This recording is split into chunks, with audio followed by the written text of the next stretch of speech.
and welcome to our last Membership Matters of 2021. My goodness, how this year is going by so quickly, and we're nearly there at Christmas. But I'm really delighted today to welcome Joyce Gyimah-Distefano to talk about how we approach and celebrate diversity in our dance environments. And just to tell you a little bit more about Joyce, Joyce founded BADE in 2014 alongside Gerard Martin, and BADE stands for Black Artists in Dance. And BADE's vision is to build a sustainable and inclusive global dance environment where Black artists create, develop and thrive. And I'm hoping that we'll also find out a little bit more today about the work of BADE and what support it offers. But Joyce has worked as a freelance dance artist, educator, choreographer, manager and consultant. And she also works with us at the ISTD as a member of our racial diversity think tank. She supports us with our journey of development here. So really big thank you, Joyce, for all the work you do for the society, but also thank you for coming in to speak to us today. And we're really looking forward to hearing your thoughts and the support that you can give us. So welcome, Joyce, and I'll let you get started. Brilliant. Thank you, Louise. Hi, everyone. Lovely to be here. Today we will be discussing inclusive practice within dance with specific focus on diversity. We'll be considering the following: the benefits and importance of inclusive practice, identifying resources and planning, and next steps. The aim of this session is for you to gain confidence and tools to enable you to build a diverse program. This session requires you to speak up, bring your authentic self and engage. I could speak for an hour by myself, but I think that might get a little bit boring. So I believe that change comes when we are able to share our thoughts and ideas, have uncomfortable conversations and grow together. So as Louise says, I'm a dance education consultant and manager. I have a portfolio career, which means that I have done many things within the sector. This also has allowed me to have lots of conversations with teachers and students alike. Over the years, I have taken part in numerous conversations with students who have felt ignored and teachers who have felt powerless within their curriculum to make changes or have the ability to make change due to lack of support or resources. We started BADE, as Louise said, in 2014. Starting BADE was really as an opportunity for us to give support to the sector to really develop an enriched dance environment where people can thrive. My journey to dance is very much probably not too dissimilar like most of you. So as a child, I loved dancing. I would dance everywhere. I absolutely was that annoying child that I'd be stood somewhere just dancing just because I could. I danced at primary school, I danced in secondary school. And it was actually in secondary school that my love of dance was really recognized, but also supported by a teacher called Miss Saunders, who was great. She really encouraged me to go further with my dancing within the sector. And even though I was the only Black student, she really made sure that I had a lot of representation. So she would bring videos and images of Black dancers and say, that could be you, you could do that. And she would really try to extend her practice to give us as much exposure to the dance sector as possible. I must admit, I really didn't like dancing and pretending to be a tree, but I worked with her. She was a good teacher. One of the things that really stuck with me was that she would go above and beyond. And so even within her classes, there was always this sense of what can I do to nurture and encourage you? And she was very aware that the environment that I was in was very European. And so I didn't see people that looked like me. And so she brought that to the table for me. And for me, that is so crucial. As educators, our job really is about how we expose our students to a richer dance environment. And even if we are working with students that are not that diverse, I think diversity within dance only contributes to a richer dance sector. And so that's really, really important. So Some of the best things that I've seen, again, in my development as a dancer have just been even images of dancers, and how that's influenced me has been amazing. For me, Miss Saunders really recognized excellence, but also developed me as a dancer. And she probably has no idea that she did this after really encouraging me to go to the dance sector. I left secondary school and I never saw her again. But all I can say is absolute 10 points to Miss Saunders, because actually her tenacity and her commitment has sustained me to this point, and probably till the day that I die. So surely as educators, we need to recognize change, but also difference, and also how that can benefit us. So to be inclusive is, for me, really not an option. I think if we really want to see a thriving dance sector, it's important that we're really looking at how we can be as inclusive as possible. So what is inclusive practice? Inclusion is about belonging. It's about representation and acceptance, and not just being given a seat at the table, but also being given resources to thrive. And so what does that look like? For me, the benefits of inclusion are, we're building a global dance sector. We're pushing our boundaries. We are broadening our horizons. We're gaining confidence. We're less fearful of the unknown. We're enabling others to engage in the sector. We're building relationships, and we're contributing to a wider community. We're building sustainable workforce and becoming relevant to the wider world.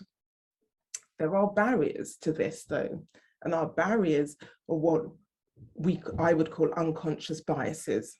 So sometimes we are in an environment that fosters biases and we're not even aware of it.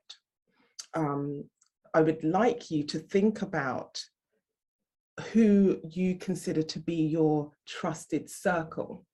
So I'd like to take you through a task. So pen and paper at hand. I would like you to think about the people that you consider to be in your circle of trust. So these people will not be family members, but they will be people that you think, these are my go-to people. These are the people that I will seek advice from. And so think about 10 people. And so you're going to draw a grid going from left to right. You will list a name, age, gender, race, sexual orientation, level of education, disability, marital status. So those will be your titles going across the top. So I'm going to repeat that again. So you're working from left to right across your page, and at the top, you're going to list the age, a name, age, gender, race, sexual orientation, level of education, disability, marital status. Now, I can't see you all, so I'm going to trust that you can see me very clearly, but I'm going to give you 5 minutes just to list that. Valentine, if you could let me know when my 5 minutes are up, that would be great. Let's see. Will do. Amazing.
Valentina, have we got another 2 minutes at it? If everybody's finished. Yeah, just under 2 minutes.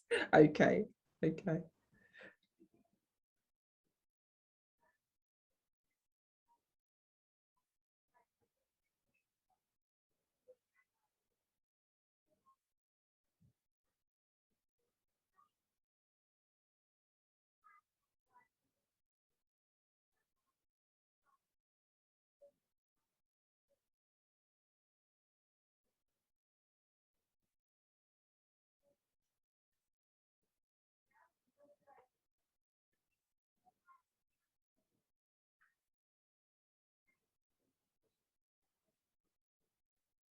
About another half a minute. Oh, perfect.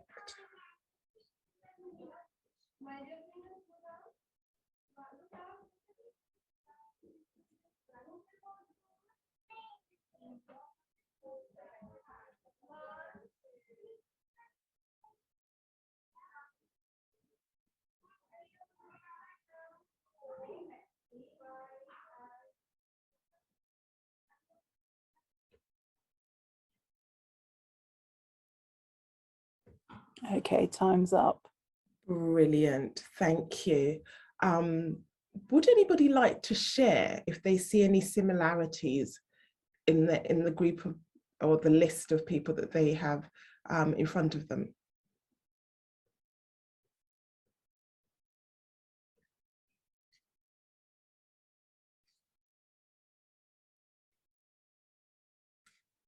You'll have to help me out, Valentine, because I can't see anybody. So if somebody's got their hand up, I can't see. Let's have a look. Oh. So can you use your icon to raise your hand? And that way.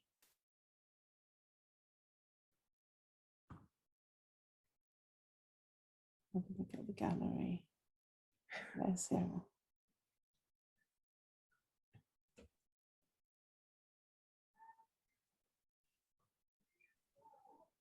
Or Joyce, can people post things in the chat? Yeah. Just to put Yeah, Say, you can do in the chat. I can see because the chat, but I can't see any faces.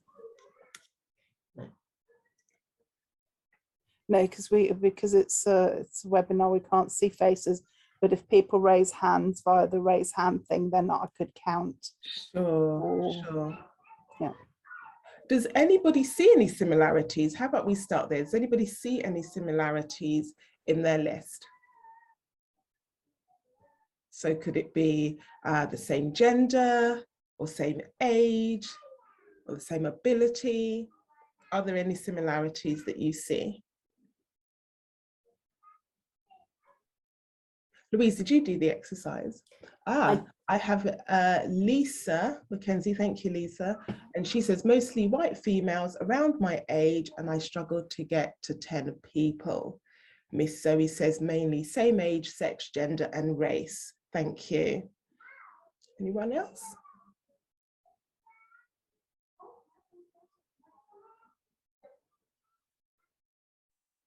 No. Okay. I struggled with getting 10 people as well, and I don't know whether I've got an issue with trust, but certainly people probably that are very similar to Yes. my age group, and yeah, so maybe that says something.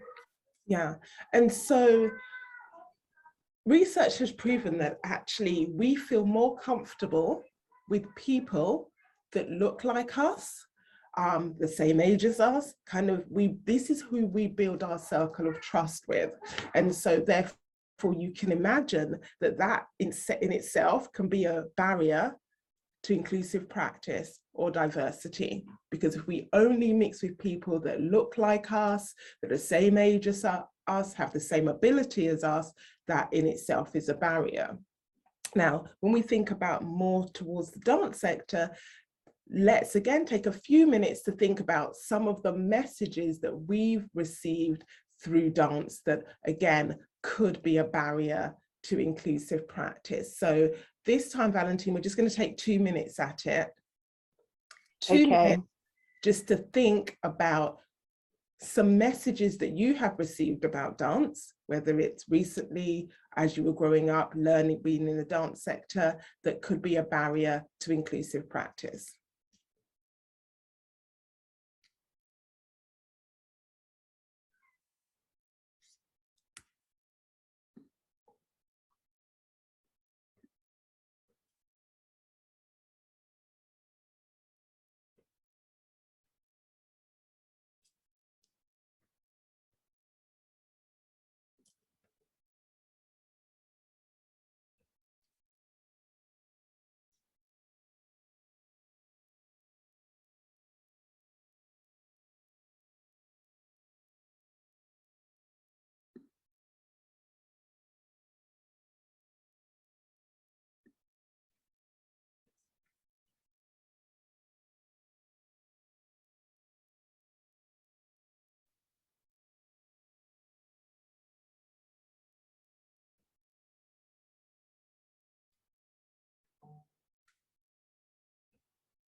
Okay, the 2 minutes are up.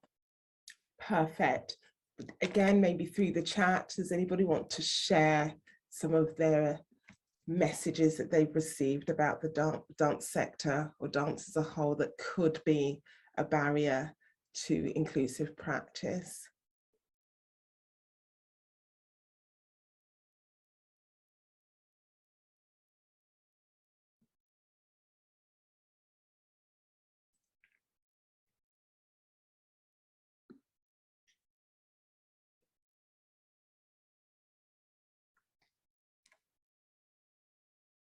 So I'll start off with one. How about dance is only for certain body types?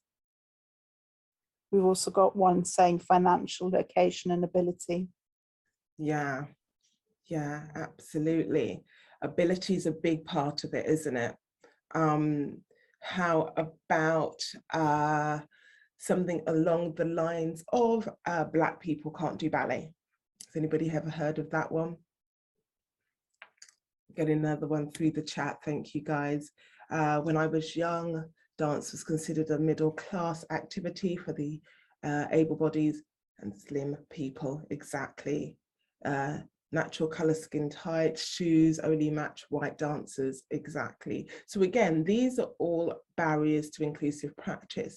But what can we do about it? And this is really our job, isn't it? How we try to evoke that change. And it's really about thinking out of the box. It's really about, one, questioning what those biases are that we have been given. And secondly, thinking about how we begin to make those particular changes. So really questioning ourselves every single time that we see ourselves leaning towards those biases that a lot of the time are kind of really ingrained. So let's look at how we develop that. First of all, it's about recognizing that change is important and why that change is important. So for me, Miss Saunders really, she understood the importance of representation. It mattered to her. She was passionate about it. And that passion was her driving force, especially when there is a lack of resources. It means that it's extra work. It means that you have to delve deeper. You have to go beyond the surface to really make sure that you're embedding inclusion in your work.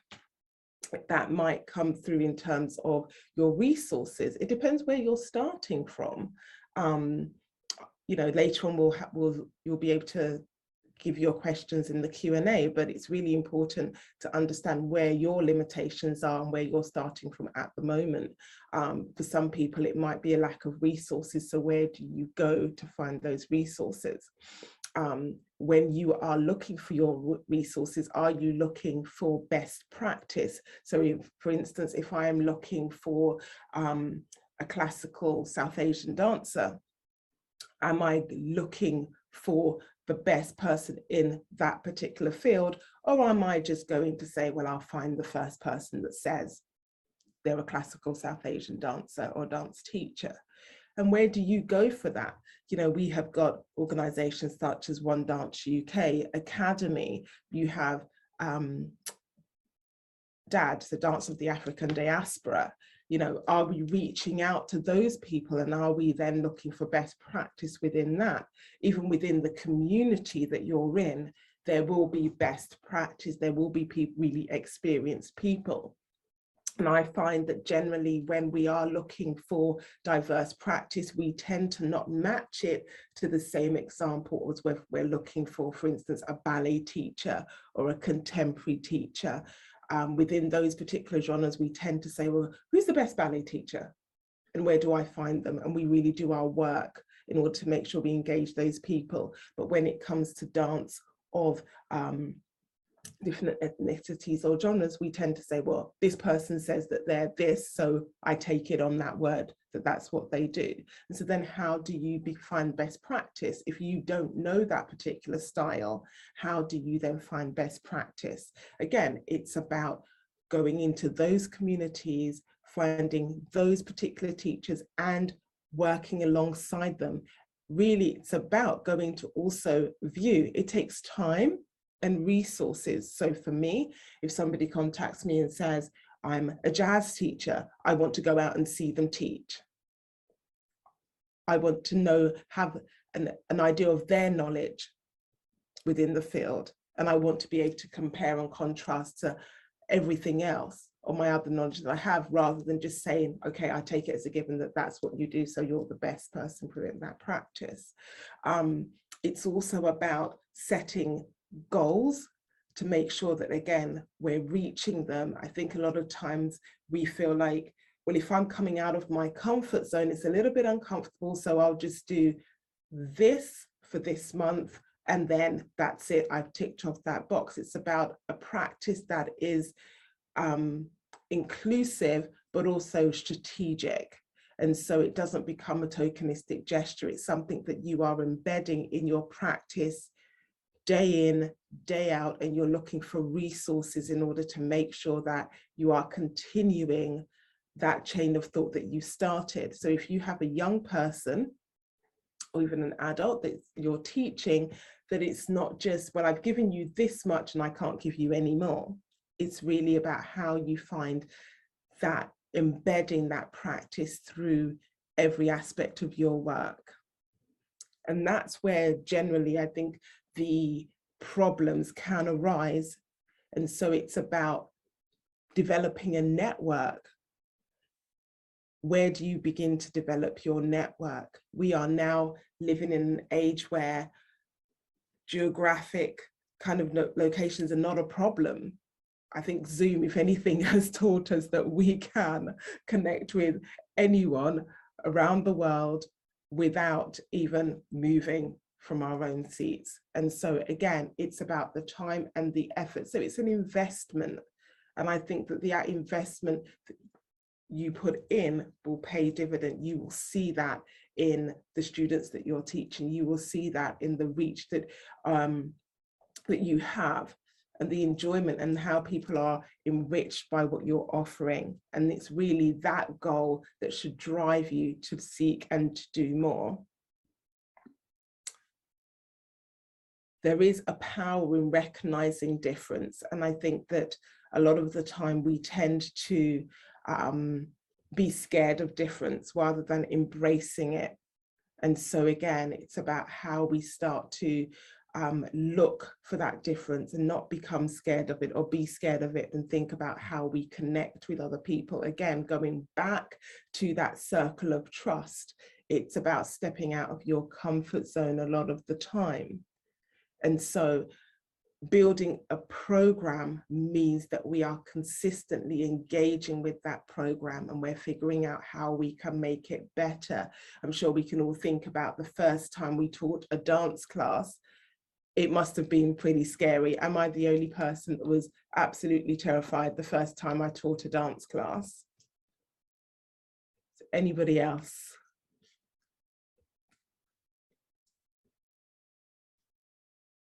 Me, yes, Joanna, absolutely. Me, Lucy, thank you. I'm glad I wasn't the only one. Yes, and a fingers up from Warren, absolutely. Because it is scary. When it's the unknown, you're out of your comfort zone a little bit, and no matter how prepared you feel you are, it's always scary. But the thing about pushing beyond your comfort zone is actually when you get to the end, you realize that I can do this. It's not as scary as I think, or as I thought. So are there any, what I'd like to throw out there right now is some questions for you. What would you say are the barriers for you at the moment in terms of developing a diverse program? Would anybody like to share?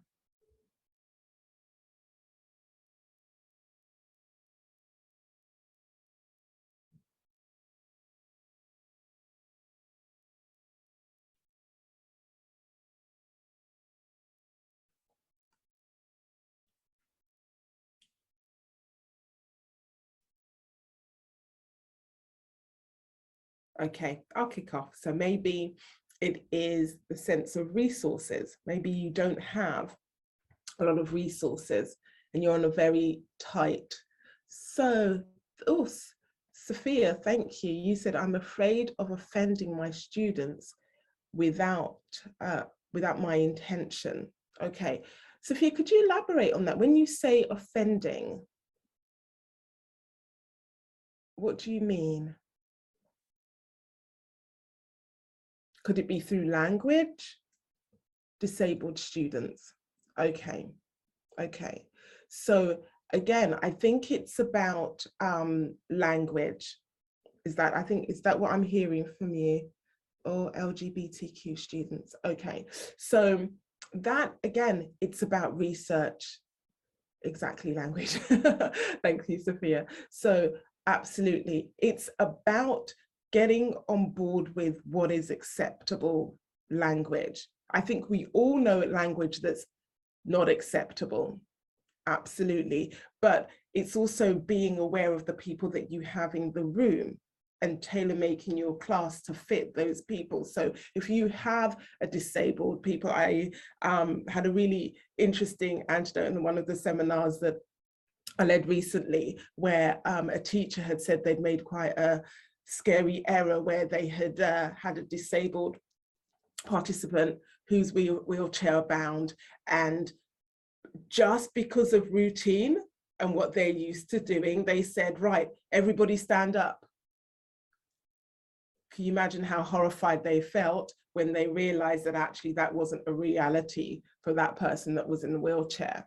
So it's about being present, and it is really about having that knowledge of best practice. So look at who you have in the room, really see people, because I think sometimes as dance teachers, we get in that routine. I used to say a lot of the time when I was teaching, guys, come on guys, let's go. And now I have to be really mindful that the word guys could be really offensive to some people. So it's about being present. And so whenever I go into a classroom, I say, do you mind? What works for you? So that everybody, again, it's that inclusion. So everybody is comfortable with how I'm addressing them. And you will make mistakes, but I think it's about being very genuine and not being scared of making mistakes, as long as they're not offensive. I think we all know, I think right across the board, we all know what's offensive and what isn't, but actually be present, know who's in the room, engage with them, even if it takes being taken a little bit longer to engage with each individual person. You want to get it right. And it's like anything, it takes time, but just because it's hard, just because it takes time, it doesn't mean you give up. And I think that's the most important thing. Kathy, you said there is a commercial risk. If your pupils are in general one type, race, or even nationality, many will not like more diversity. Some will leave. I think, yes, absolutely. That is a real fact, that actually some people don't, the idea of diversity doesn't work for some people, but I think that doesn't mean that we don't want to give it to them. I think as this happened to you, it's a real fact.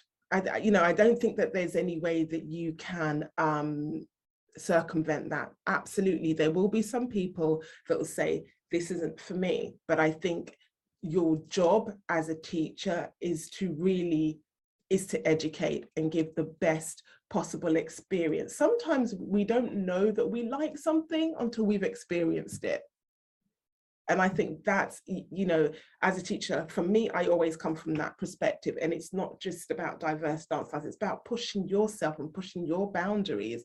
And so, yes, if you put in a diverse program and somebody leaves, I think you just have to realize that you're working for the greater good. And I understand that it has financial implications, especially if you run your own classes.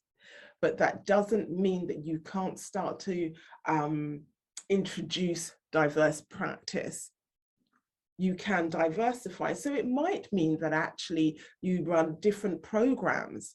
And so therefore, right across the board, you're introducing diversity into your work for people that want it, but also sticking to more European dance forms for people that unfortunately don't. But I think that as a teacher, you have to be thinking about inclusive practice, because actually that will broaden the amount of students that you will get in the end. It's very much a shame for people that don't want it, but I do think that overall you will actually develop your practice more, even if it's just for your own benefit. So it's CPD for you.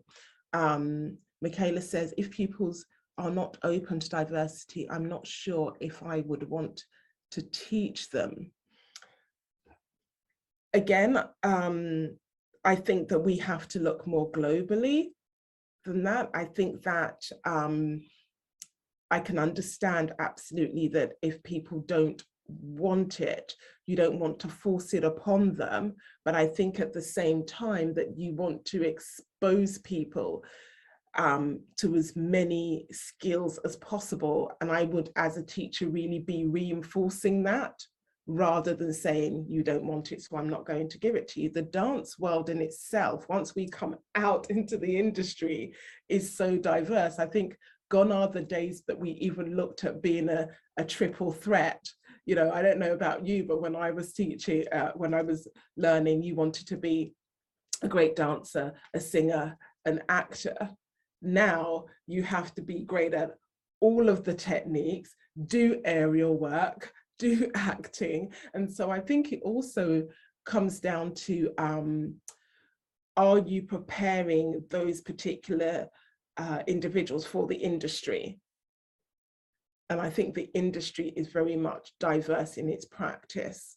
And you will find that even people that come out of pure contemporary dance schools end up going to do commercial work. That's diversifying. You know, there's very, very few people come out of contemporary dance training and only do contemporary, especially if they want to work. The dance world is so competitive now. And so for me, it's about giving as much tools as possible to those people that you have in front of you. And I think as students, sometimes we don't even know what we want until it's presented to us. And so absolutely, I think I wouldn't shy away from introducing diverse practice. But yes, absolutely, you will get some people that are more receptive to it than others.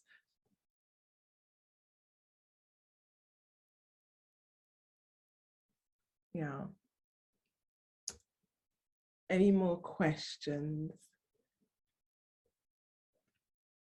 Oh, Valentina, I think we're just reaching that Q&A point, aren't we? Yes, you've got another minute. We've got another minute. Yeah. Yeah. So I would say, in summary, that in building a diverse program, it is challenging. It's not easy, but I think all change is challenging. And so you definitely have to be committed and not be put off by people that are not necessarily receptive to it. I think you have to see beyond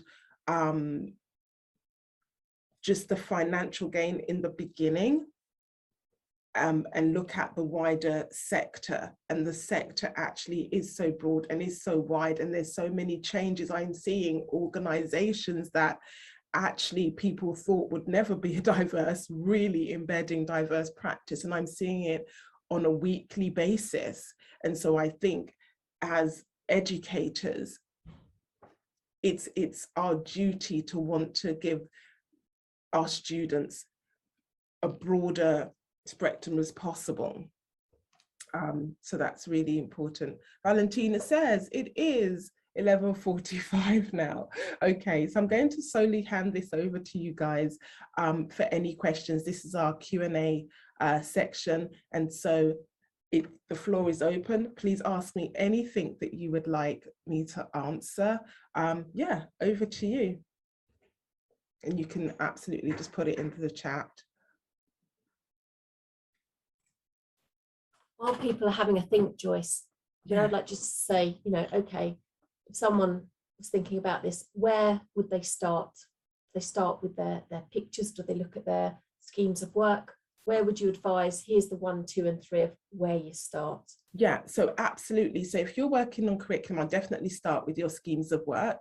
I would definitely pick a theme that you would like to start to look at, and maybe look at it for a term and then kind of expand it. If you feel like you covered it as much as you can within that term, then move on. But if not, it can definitely be a reoccurring theme right across that academic year.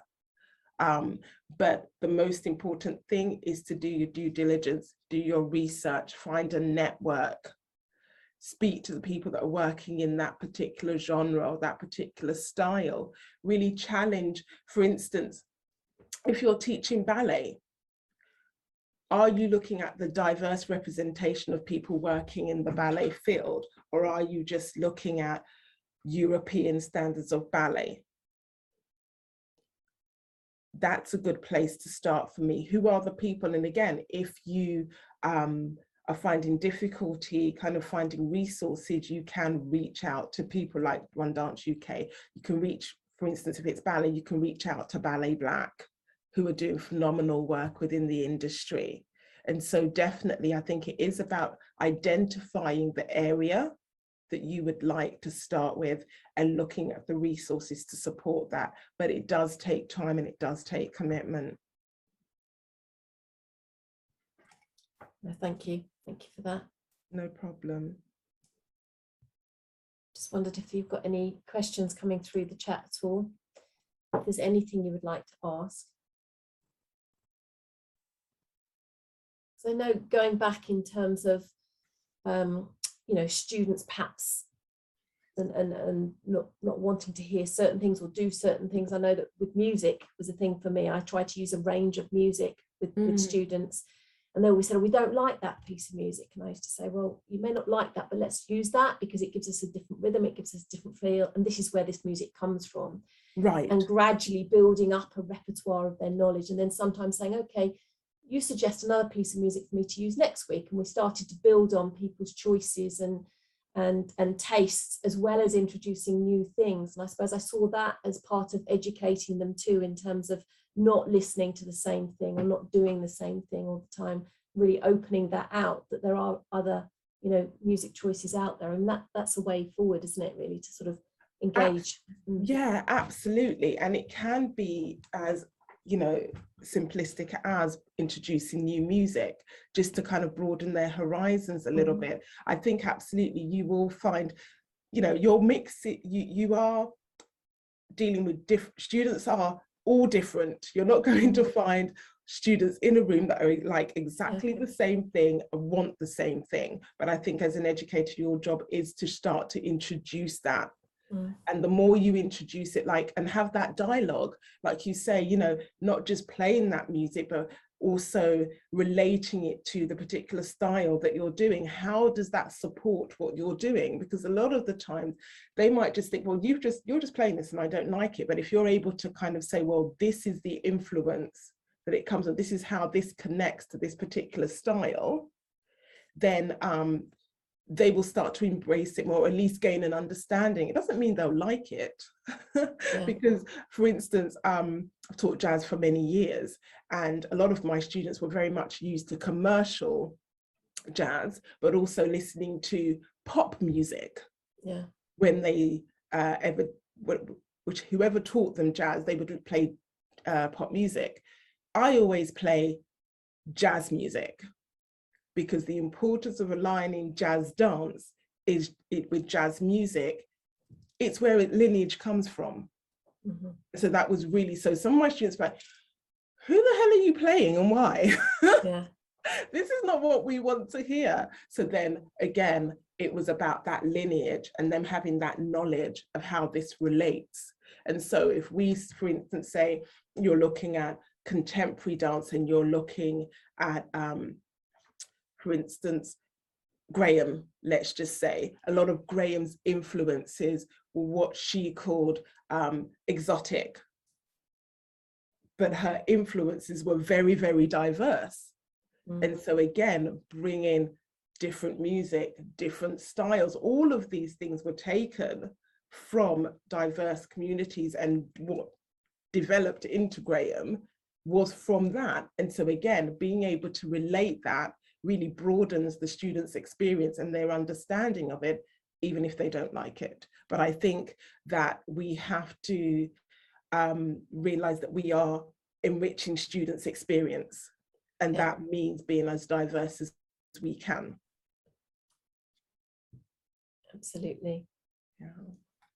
And is it, in terms of BAID, can we get support from BAID, and can we point us towards what you?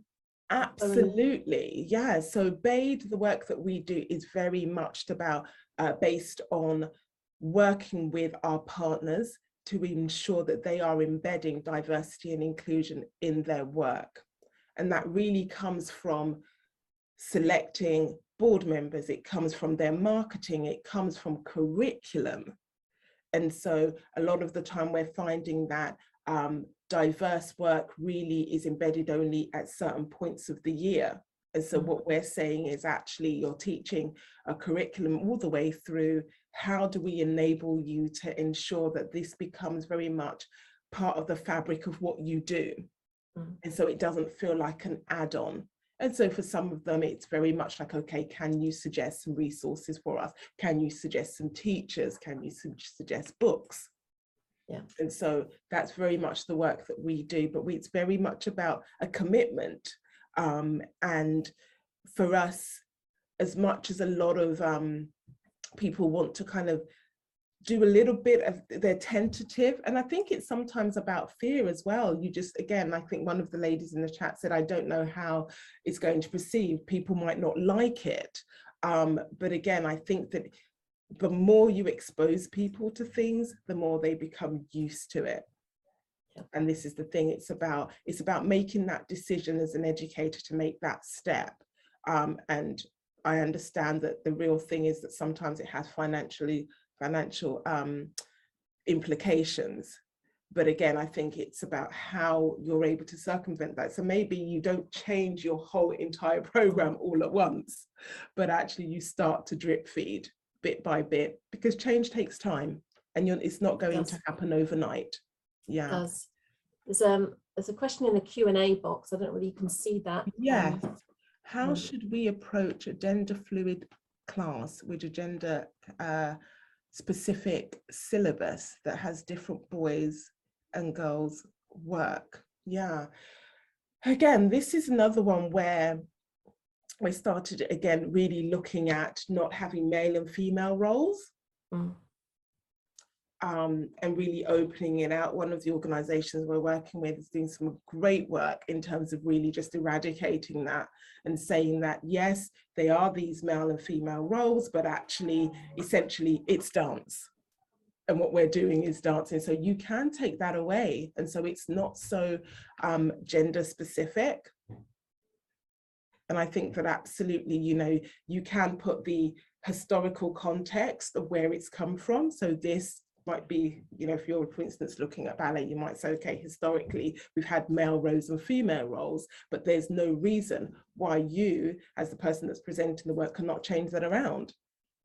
And so have both genders playing different parts. Yeah. And I think to add to that, Joyce, I mean, we recognise at the ISTD, we've got some work to do on our syllabi with regards to that. Yeah. Because, previously in the past, we've got boys and girls work within there. And we're working on that, and we're working on that with our think tanks as well. Yeah. So we are aware of that. So that will be something that's part of our journey to develop. Absolutely. And I think that, again, it gives people so much confidence in actually knowing that they can step in the room and be their authentic self without having to fit into a preconceived idea of what dance is or what dance should be. Yeah, that's right. It's about choice, isn't it? So that 100%. If a girl wants to perform the boys part of a section, then why not? And changing over, why, absolutely. Yeah. There is a fairly long question. I think whether it's at least yeah. There's a question in the Q&A section. Yeah. How could we teach our students to show the same respect to every dance style, so not to find something culturally inferior or old-fashioned? Good question. Yeah. I think that this, again, when we talk about preconceived ideas or messages that we've received from the dance sector, it's definitely about classical, what we term as classical. And I think, you know, if you say to anybody classical, they'll say ballet. But actually, classical African dance, classical Asian dance, it's about re-educating. And I think the dance sector has to come, it's rife with what we consider to be something that is high culture and low culture. And I think society as a whole, so I think even if you think about high culture, it tends to be ballet, tends to be opera, and everything else that falls underneath that is seen as inferior. So again, I think it's about a re-education, because we do, all of us, subscribe to a European aesthetic of what we call high culture or low culture. And so again, it's a re-education of your students, really. And again, that takes commitment and time. And it's about presenting itself that actually what the curriculum is made of is essentially a European aesthetic, but that doesn't mean that every other dance style is inferior to it. It all still requires a lot of hard work, a lot of skill, and you have to gain that. But again, I think that that is a real dance community, again, the society worldwide, and that takes time. That takes time to change that perception. But we can do it within our own smaller communities, and slowly, hopefully, will affect the wider dance sector. Joyce, there is one more question in that you may not be able to see, but I'll just share this with you, and it's similar in a way. This question is quite specific, but we do not know what is appropriate with regards to dances which represent a specific nationality or tell a story which is associated with a specific part of the world. Should such a dance, such as a character or a national dance, for example, only be danced by a dancer who is of that particular heritage, or can it be performed by any dancer of any nationality? I absolutely do not subscribe to having, I think everybody, you're a dancer, that's the point. And so it does not matter which nationality that you come from. I think there is that argument where we have within the professional field where there are roles where you can say, okay, so there's clearly underrepresentation in the dance sector. And so if there is, for instance, a classical Indian storytelling piece, should you be giving that particular role to someone of that heritage because they're underrepresented? Absolutely. But when you are talking about training and giving skills, absolutely everyone of any nationality should be able to take part. And I think that's super important. That's how we train diverse dancers, and that's how we enrich the sector. Otherwise, that doesn't even make sense to me. and as you can see, kind of upsets me a little bit. But yes, I think absolutely anyone of any nationality should be able to dance. Otherwise, we're really subscribing to that really kind of backward thinking of only European people can do ballet, which is ridiculous. A really good place to leave us, Joyce, that dance is for all. And really want to thank you today, because I know you've got a meeting directly after this. I want to thank you for your time, for going through some of these things with us, and for giving us that confidence and realizing we need to get out there, we need to make those changes, we need to embed that within our curriculum and keep it within our curriculum. And thank you for all of those tips and hints and really going through that with us. It's really been useful.